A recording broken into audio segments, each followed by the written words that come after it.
Welcome to No Mind's Eye. It's our mission to empower those of us with no mind's eye, providing the perspectives, tools, and understanding to consciously leverage our thoughts, skills, and emotions.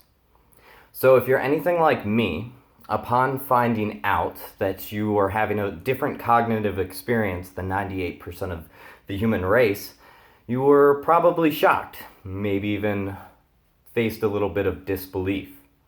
Some of us face despair, envy, jealousy, and even anger. And while it's completely valid to experience these emotions, there's a difference between experiencing despair and grief and dwelling in depression. Did you know that our minds make 1 million new connections every second?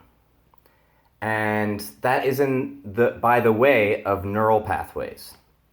So every neural pathway around a topic creates a cluster, and this is a mental map.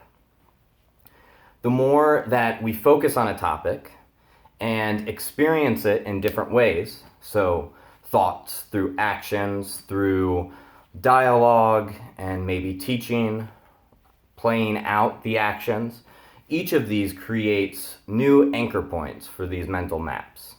And the more that we create, the more we are ingraining the neural pathways into our long-term memory.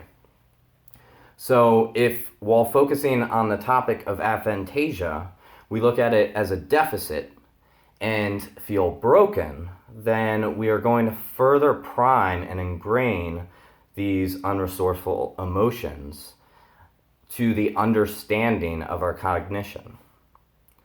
And this is where I ask, is it worth it? Is it worth it to focus on this as a deficit? Or could we ask ourselves, where might have my mind compensated for the lack of mental imagery? Because just like a blind person or a deaf person, our mind is going to compensate for that with other strengths. And it was whenever I asked myself the question, which of my skills or traits might have been heightened due to my lesser visual thinking, that I really had a shift in the tide. I went from feeling discouraged because I had placed so much value on being able to visualize, but I was able to turn to feeling grateful and empowered. And the reason why is because a lot of the skills and traits that I theorized may be associated with or heightened due to a lesser visual thinking were some of my most cherished traits. This is present moment focus. And this is one I've spoke with many people in the community and collected a lot of survey data. And almost everybody has referenced being present moment focused. And this allows for an ease of adaptability. Being able to experience monumental change and more easily navigate the waters than most people, because we're not clinging on to images of the past. I also credit a beginner's mindset, because whenever I focus on a new problem and problem solving, I don't necessarily compile a ton of past reference material in order to influence my decision. This would be thinking through metaphors. But instead, I apply what Elon Musk calls thinking by first principles. So asking questions to dig up the fundamentals of an issue and working from there. This is great for entrepreneurship and being able to come in with a fresh perspective on something that maybe everybody else looking is giving a stale perspective. Other strengths are my own personal development and my eager focus to continually improve. And I believe this is because I primarily think in auditory. And with my main thoughts being sentences, a dialogue, I have a lot of conversations with myself. And I ask myself, why did I do something? And over the years, this has went from being a berating voice to one that builds me up, and one that teaches me, one that shows me opportunities in difficult times.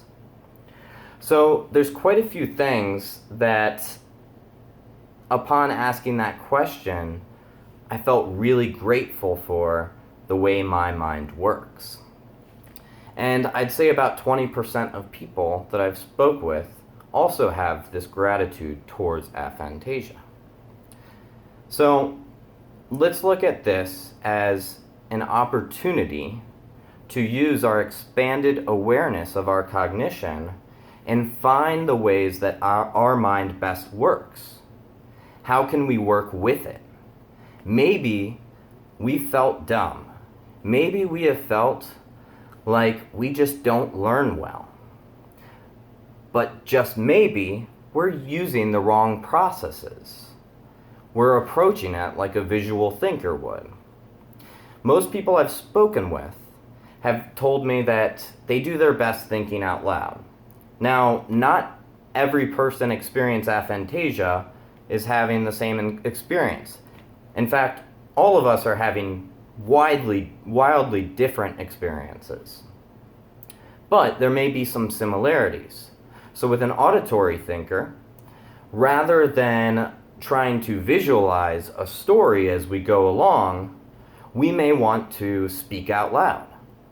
We may want to paraphrase something that we've just read, nonfiction, to better understand it.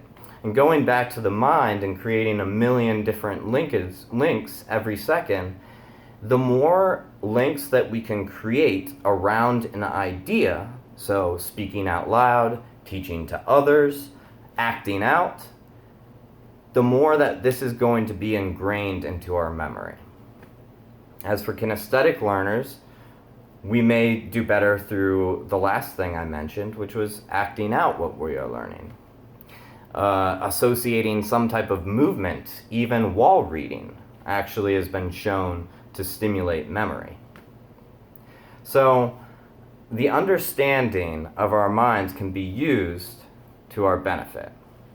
And I encourage everybody to ask themselves, how can they use this? Because if we start digging around, we'll start finding answers that empower us, rather than putting us down. Hope everybody has a wonderful day. I'll be putting out a lot of content diving into more specific matters. And if anybody is interested in providing their experience, please go to nomindseye.com/survey and submit your results.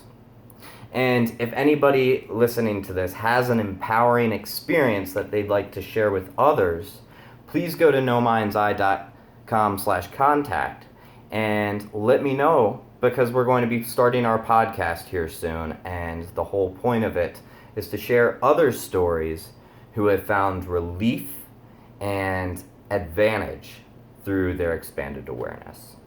Hope everybody has a wonderful day, and we'll chat with you guys soon.